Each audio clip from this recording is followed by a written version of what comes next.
Welcome once again to another very special episode of SwillinGrog's Wonderful World of Beer. Again, I'm joined by Graham and Johnnie, who are my special guest reviewers for this beer here, which is Beez Neez, which is 4.7% alcohol by volume, and it's brewed and bottled by the Matilda a brewing company in Australia. Now, yesterday we reviewed the, what was it again? The Fat Yak. Fat Yak, that's right. Fat Yak. So, yeah, here's one of its stable mates here. Again, in a brown bottle. And, yeah, again, 4.7% alcohol by volume. And, yeah, again, this interesting volume, 345 mils. So it says here that it's handcrafted honey wheat beer. Though I don't think it's, like, you know, to be confused with the Hefeweizen. It's definitely its own kind of, you know, wheat kind of ale style, I believe. But, and to me, it looks like it's probably a filtered brew as well, because it does look quite clear even in the brown bottle. But anyway, I think it's high time that we actually cracked these open and gave them a pour. Alright, so, do you open it, Graham? And Johnnie, we'll pour them out.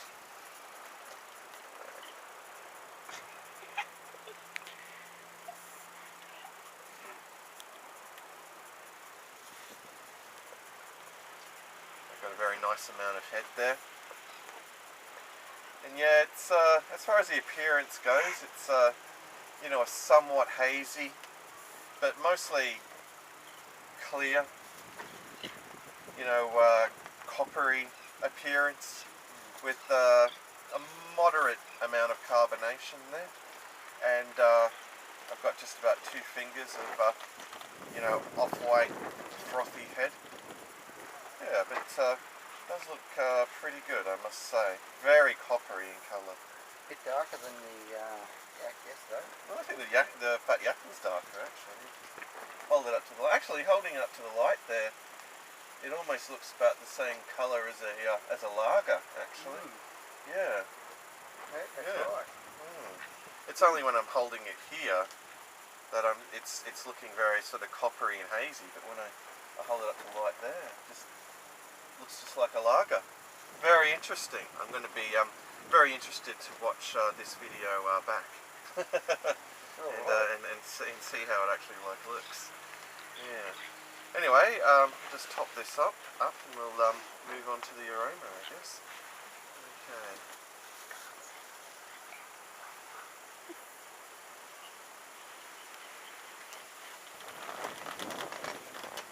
I'm smelling a lot of, you know, honey there, but there's a very strong presence of yeast as well. Wheat? Yeah, perhaps wheat, but I'm not kind of picking up any kind of, you know, fruity aromas. It's honey and like yeast. Yeah. That's really what I'm getting there. No citrus. No citrus. Not like yesterday. No. Definitely no citrus. Anyway, I think it's we've talked about the appearance and the aroma. Is there anything you guys would like to add? No, you can definitely smell the honey. It's not citrus like it's stable mate, but it's both citrus and tasty. Yeah. Alright, well, I think it's high time that we actually tasted this, so cheers to you, the audience.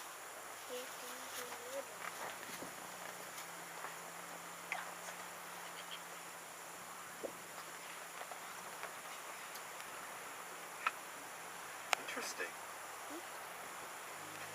Yeah, it's got a very, I'm really picking up, you know, a real strong presence of, you know, malted wheat there, actually up front. Yeah. Malty flavour. Yeah, oh yes. Very malty. I mean, you know, I would say that it's, in terms of, you know, mouthfeel, you know, it's definitely, you know, a medium bodied, like, you know, ale. But very malty. Yeah, there's next to no bitterness. Like, I'm not getting any bitterness at all. I thought there might be just a little bit of a bitter kick there, but No, this is very malt forward, very smooth. Yeah, yeah. That honey flavour's there in the background, but it's definitely more pronounced in the aroma. But not exactly what I was expecting. To me, when I did try this a few years ago on tap, it tasted very different. Yeah, maybe they've changed the formula or fine-tuned it somewhat in that time. But it's really taken me by surprise, I must say. But very pleasant, very smooth, and I think on that note, I do need to have another go.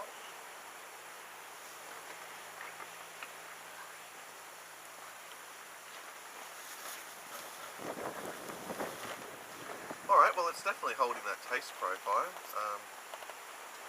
Definitely very refreshing, and even on a day like today where it's a little bit overcast, not sunny as it was yesterday.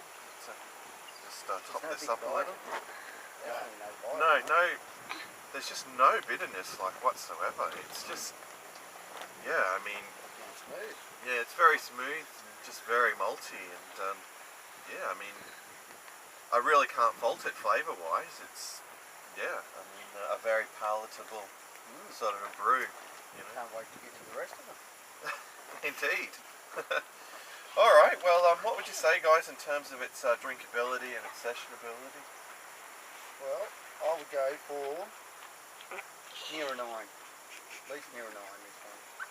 Oh no, we haven't got to the point where we're doing the score yet. We're talking about... But Johnny's made his mind up, it would seem.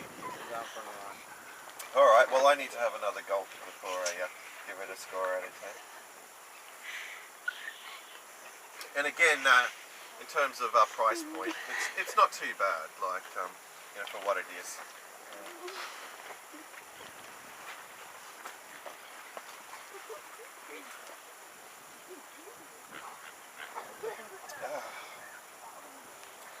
Alright, well, all in all, it's a very refreshing ale.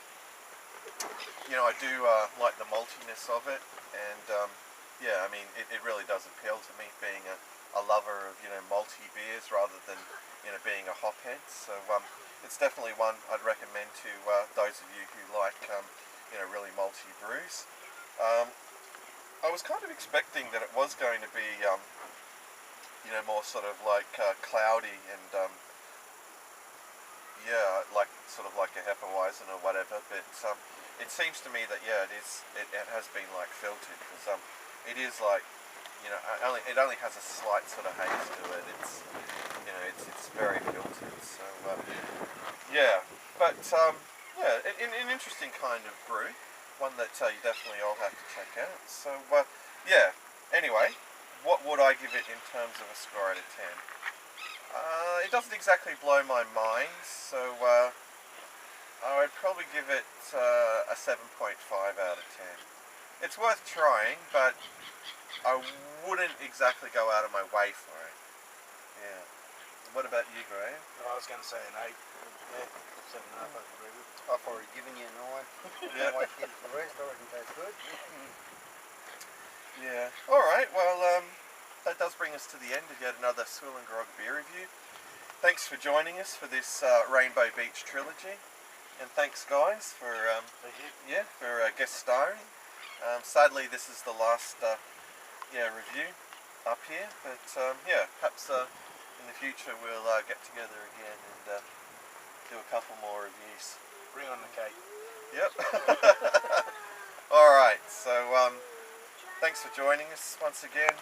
Cheers. And until next time, fare thee well, all.